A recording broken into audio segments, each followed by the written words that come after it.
सो now Electra Green Tech आप देखिए यहाँ पर आज 5% का यहाँ पर स्टॉक में प्राइसेस के फॉल देखने को मिले हैं और यहाँ पर Q1 का जो डिसअपॉइंटमेंट है वो यहाँ पर हमको देखने को मिला है। और कल हमारी बात हुई थी क्योंकि हमने कल डिटेल से यहाँ पर पी रेशियो का बिल्कुल कैलकुलेशन कर भी निकाल लिया था। सारी चीज़ें हमने जो है वो पूरा कैलकुलेट करके निकाल ली थी और हमने देखा था कि वैल्यूएशन सस्ती नहीं हुई है इस रिजल्ट के बाद।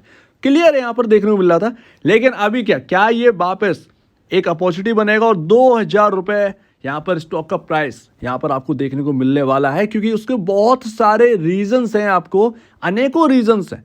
अगर आप यहाँ पर बिल्कुल एक एक पॉइंट को अगर आप देखेंगे तो आपको समझ में आएगा। और मैं तो ये कहूँगा कि डिसअपॉइंट मत होइए इस रिजल्ट से, क्योंकि आगे बहुत कुछ है देखने को। ये आपका एक सिंगल यहाँ पर क्वार्टर ऐसा बीतेगा जो कि खराब था, ठीक है।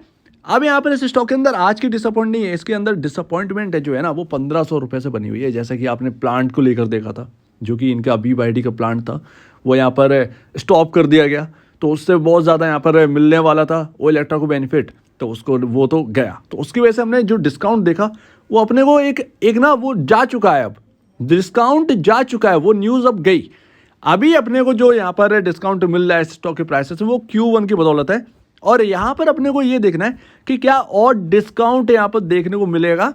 अगर और डिस्काउंट मिलता है तो क्या हमें बाई करना चाहिए, वो कौन से पॉइंट्स हैं जो कि हमें नोट करना चाहिए। तो देखिए डिसअपॉइंटमेंट ना ये काफ़ी ज़्यादा हो सकती थी स्टॉक के अंदर। इस स्टॉक के अंदर लोअर सर्किट भी लग सकता था, लगा क्यों नहीं, क्योंकि यहाँ पर अगर आप देखें आगे का जो फ्यूचर है वो अपने को पता है। प्रेशर बनने को बहुत ज़्यादा बन सकता था, क्योंकि 42% आपका क्वार्टर दर क्वार्टर यहाँ पर गिरी है। 23% आपको ईयर ऑन ईयर फॉल देखने को मिला है, ईयर ऑन ईयर बेसिस पर। लेकिन अगर आप यही देखें तो आपको यहाँ पर उसी 2022 से जून के क्वार्टर में 3.60% का प्लस में ग्रोथ आपको देखने को मिली थी। और ईयर ऑन ईयर बेसिस पर 564.89% की आपको नेट सेल में जंप देखने को मिली थी, जो कि प्योर EV व्हीकल से है। तो आपको इतना उछाल आपको देखने को मिला था नेट सेल्स में। और इस क्वार्टर में क्या हुआ है, -42% क्वार्टर दर quarter, -23.14% year on year basis. तो थोड़ा सा डिसअपॉइंटमेंट तो यहाँ पर लगेगा ही जब हम ऐसी चीज़ें देख रहे हैं। लेकिन एक्चुअल में कंपनी की ये शुरुआत थी। अब कंपनी मैच्योर अभी तो फिलहाल तो ये शुरुआत ही कहेंगे, मैच्योर तो नहीं है। लेकिन जब एक शुरुआती जर्नी होती है ना तो उसमें आपको इतने बड़े यहाँ पर ना नंबर्स दिखते ही हैं। फिर बाद में जब वो हो जाते हैं ना तब आपको 23%, 40%, 23%, 40% की ग्रोथ आपको देखने को मिलती है। तो आप पुराना मत देखिए, आप यहाँ से नई जर्नी का देखिए कि यहाँ से क्या हो सकता है। और बहुत सारे लोग JVM ऑटो को बेहतर बता रहे हैं ओ इलेक्ट्रा से। देखिए मैं आपको क्लियर बता दूं ना, आपको JVM ऑटो की नंबर्स बहुत अच्छे लग रहे हैं इस क्वार्टर के। थोड़ा सा डाउन हुआ, प्रॉफिटेबिलिटी को बहुत बचा के रखा है इनने Q1 में। तो मैं आपको बता दूं JVM auto pure EV vehicle stock नहीं है, जो कि आपका ओ इलेक्ट्रा है, राइट। इसका अगर आप देखेंगे रेवेन्यू सेगमेंट को आप ब्रेक डाउन करेंगे तो आपको पता चलेगा JVM ऑटो एंसिलरी से ही सबसे ज़्यादा, ऑटो एंसिलरी से भी इनका जो रेवेन्यू है वो आता है बहुत बड़ा, EV से इस वक्त बहुत कम है। तो यही आपको यहाँ पर देखना है कि इनका जो भी रेवेन्यू है वो बाहरी ओर से ज़्यादा आ रहा है, ना कि EV से ज़्यादा आ रहा है। तो इनके पास सपोर्ट है, हमारे पास ओ इलेक्ट्रा के अंदर सपोर्ट नहीं है। उसका प्योर इलेक्ट्रॉनिक व्हीकल सेल से यहाँ पर रेवेन्यू जनरेट होता है। ये अंतर है JVM ऑटो और ओ इलेक्ट्रा में। तो यही मैं आपको बहुत पहले कहा था कि अगर JVM ऑटो आपको चाहिए कि आपका डाइवर्सिफाइड बिजनेस हो, आपका एंसिलरी का भी हो, आपका यहाँ पर EV का भी हो, तो आप JVM ऑटो की तरफ देख सकते हैं। लेकिन अगर आपको प्योर इलेक्ट्रॉनिक व्हीकल स्टॉक चाहिए तो आपके पास ओ इलेक्ट्रा है। और एक बात और, मार्केट के अंदर प्योर EV स्टॉक आपको ओ इलेक्ट्रा के अलावा कहीं भी मिलेगा ही नहीं।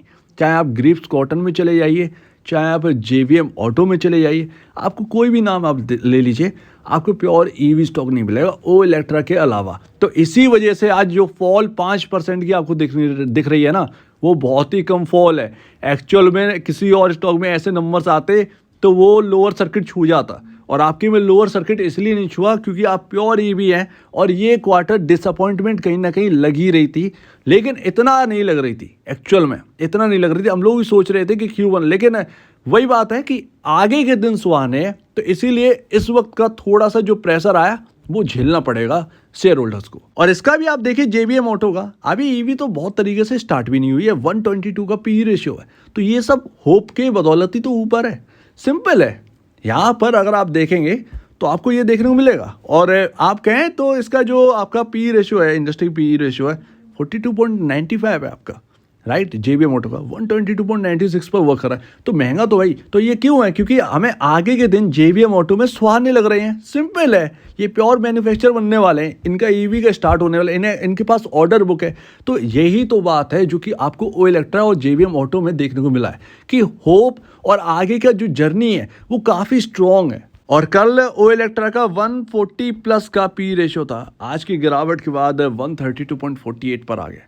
शायद अगर कैलकुलेटर ना हुआ होगा इनका अभी आज की गिरावट का, तो पॉसिबल है कि इसके डाउन भी पी रेशियो चला गया होगा, वो कैलकुलेटेड अपने को मिल जाएगा।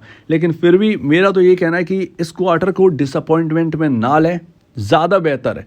यहाँ पर अपॉर्चुनिटी बनाएं, क्योंकि आपको जब जो है ना आप खरीदने के लिए दौड़ रहे थे 1500 पर, जब ये बिक रहा था 1500 का, तो आप 1500 पर भी खरीदने के लिए तैयार थे, आप 1300 पर भी खरीदने के लिए तैयार थे। जब आपको ये स्टॉक 1070 1075 के आसपास मिल रहा है, 76 के आसपास, तो वो 15500 का जो डिस्काउंट मिल रहा है, यहाँ क्या बुराई की बात है? कुछ चीज़ें नोट करिए और यहाँ पर अपने लिए खुद की अपॉर्चुनिटी क्रिएट करिए, सिंपल है। अब देखिए कल के बताए हुए लेवल बिल्कुल सटीक बैठे हैं। अगर आपने आज नोट किया होगा वो बातें बिल्कुल सटीक बैठी हैं। यहाँ पर आपको मैंने कहा था कि 1040 बहुत ही इंपॉर्टेंट है। आज का लो 1031 है, आज का लो 1031 रुपये है, लेकिन वो तुरंत ही रिकवर कर गया। तो आपका जैसे ही आप देखेंगे ना कि वो इलेक्ट्रा की तरफ आप देखेंगे, उतने में ही वो रिकवरी भी हो गया। क्योंकि इतना तो आपको लेकर चलना पड़ेगा। एक इंपॉर्टेंट लेवल जब भी हो, मेरे ये बात याद रखिएगा, किसी भी स्टॉक के अंदर, कोई स्टॉक के अंदर 100 रुपये का लेवल बहुत ही इंपॉर्टेंट है। आप उस 100 रुपये पर कभी भी स्टॉप लॉस मत लगाना, कभी भी उस स्टॉप लॉस को उस इंपॉर्टेंट लेवल के पास मत लगाइएगा। हमेशा 1% वहाँ से डाउन, 1 से 1.5% नीचे का स्टॉप लॉस रखिए। 100 रुपये है तो आपको 98 रुपये 50 पैसे तक का वेट करना है। क्योंकि क्या होता है, स्टॉप लॉस हिट करवाया जाता है, और स्टॉप लॉस हिट करवाया जाता है उसी इंपॉर्टेंट लेवल पर, और उसके 2-3 रुपये नीचे चला और फिर कभी कभार ज़्यादातर स्टॉक्स के अंदर ये देखा गया कि वहाँ से घूम जाता है। ऐसे में आपकी स्टॉप लॉसेस हिट हो जाते हैं, क्योंकि वो इंपॉर्टेंट लेवल होता है और वहाँ से स्टॉक चल देता है। फिर हम लोग कहते हैं कि अरे यार स्टॉप लॉस सेट कर गया और वापस घूम गया, कैसे घूम गया? यही होता है मार्केट के अंदर। सो दैट ये खुद का मतलब बनाया हुआ है मेरा, और ये बहुत जगह काम आया, बहुत जगह काम आया। तो मैंने यहाँ पर आपको बताना जरूरी समझा। और 1-1.5% इतना है, तो 1-1.5% में कुछ नहीं होता, ठीक है ना, इतना आपको लेकर चलना ही होगा। तो वो वहीं से घूम गया स्टॉक। तो अभी देखिए आज हुआ क्या है, आज का जो ओपनिंग प्राइस था 1076, उसके ऊपर ही क्लोजिंग हुई है 2 रुपये ऊपर। तो यानी कि आपका जो एक बड़ा बिग डाउन साइड था वो तो कवर होकर प्लस में ही एक्चुअल में ओपनिंग से ऊपर ही क्लोजिंग हुई है। तो ये एक अच्छी बात है और इंपॉर्टेंट लेवल से घूमा है। तो मैं तो यही देखूंगा इस स्टॉक के अंदर, अगर मैं न्यू बायर हूं तो मैं बस यही देखूंगा कि 1040 से मुझे टिकता हुआ दिख रहा है। एक्चुअल में 1030 आज का लो बहुत इंपॉर्टेंट है, 1030 1029 के लेवल टिकते हुए दिख रहे हैं इस स्टॉक के अंदर या नहीं। अगर ये नहीं टिकते हैं, 981 तक की गिरावट आ सकती है, 981 975 तक की ऑलमोस्ट गिरावट आ सकती है, ऑलमोस्ट वहीं से ये घूम सकता है, वहीं पर सपोर्ट है, ठीक है। 981.75 थोड़ा सा जो कि मैंने आपको 1% का बताया, तो वही आराम से 75 74 73 के आसपास, 973 के आसपास इंपॉर्टेंट लेवल बनते हैं। दिक्कत तब होगी जब वो लेवल भी टूट जाएंगे, वो लेवल ब्रिज कर जाए, तब असली प्रॉब्लम होगी इस स्टॉक के अंदर। तब वो गिरावट जो है ना वो थोड़ी सी और बढ़ती हुई नजर आएगी। तब तक ये सुरक्षित है, आप ये समझिए। तो मैं यही देखूंगा एज अ न्यू बायर, मैं बस यही नोट करूंगा। जो होल्ड कर रहे हैं वो अपॉर्चुनिटी देखिए आगे की। आप ऐड करना चाहते थे इस स्टॉक को, नहीं कर पाए, आपके लिए अपॉर्चुनिटी के दरवाजे खुले हुए, आपके सामने ऑर्डर बुक है, आपके सामने सब कुछ है। आगे का फ्यूचर जो है ना वो ब्राइट है, और प्योर ईवी स्टॉक आपके हाथ में। तो किसी ने निचले लेवल पर ले रखा है स्टॉक को, तो डरिए मत, इतना डिसअपॉइंटमेंट नहीं है क्वार्टर में। आगे के क्वार्टर ऑर्डर बुक की वजह से काफ़ी स्ट्रॉन्ग बताए जा रहे हैं, तो आप ये देखिए। सो उम्मीद है आप इस बात को समझेंगे। वापस हम घूमेंगे 2000 की तरफ तब जब ये जो हायर लेवल है ना, ये 1500 ये निकल जाएंगे। और मैंने बहुत से लोगों को कहते हुए सुना भी है कि 2-3 महीने के लिए इसको देखिए और पॉसिबल है कि आपको इसके ऊपर जाते हुए दिखे, तो वो पता नहीं, वो तो कहने सुनने वाली बातें हैं, उस पर मैं बिल्कुल भी गौर नहीं करता। लेकिन एक्चुअल में मुझे काम स्ट्रॉन्ग लग रहा है, मुझे प्योर ईवी स्टॉक मिल रहा है, मैं देख रहा हूँ ऑर्डर बुक, बस थोड़ी सी दिक्कतें जो आएंगी वो मैं झेलने के लिए तैयार हूँ। एज एक पॉइंट ऑफ व्यू से देखें कि प्योर ईवी स्टॉक है मेरे पास, तो मैं उस हिसाब से मैं ये देखना चाहूँगा। तो रिस्क थोड़ा सा आप इसमें देखिए, न्यू बायर्स थोड़ा सा इस पर ध्यान रखें, बाकी जो चल रहा है उस पर बहुत ज़्यादा ध्यान दें। कुछ और ऑर्डर मिल गए तो काफ़ी स्ट्रॉन्ग हो जाएगा स्टॉक। सो उम्मीद है आपको ये बात अच्छी लगी होगी। मैंने JBM ऑटो का भी बताया और इलेक्ट्रा का भी बताया। 2000 कोई बहुत बड़ी बात नहीं है, इनका मार्केट कैप 8-8.5 करोड़ है, सिंपल है। जब JBM ऑटो को यहाँ पर 16,000 करोड़ का मार्केट कैप मिल रहा है, मुझे भी मिलेगा, स्टॉक यहाँ से डबल हो सकता है, सिंपल है, प्योर ईवी स्टॉक है, मुझे वैल्यूएशन मिलेगी। आज नहीं, 1 महीने बाद, 2 महीने बाद मेरे को वैल्यूएशन मिलने वाली है, क्योंकि प्योर ईवी और सबका ध्यान इधर की तरफ है, तो मैं इसे इंटरेस्ट को खत्म करना नहीं चाहूँगा। एक और बात, सबके पास एक स्ट्रेटजी जरूर होनी चाहिए इस स्टॉक के लिए, अगर आप होल्ड कर रहे हैं तो वो स्ट्रेटजी, आपका पॉइंट ऑफ व्यू एकदम क्लियर होना चाहिए।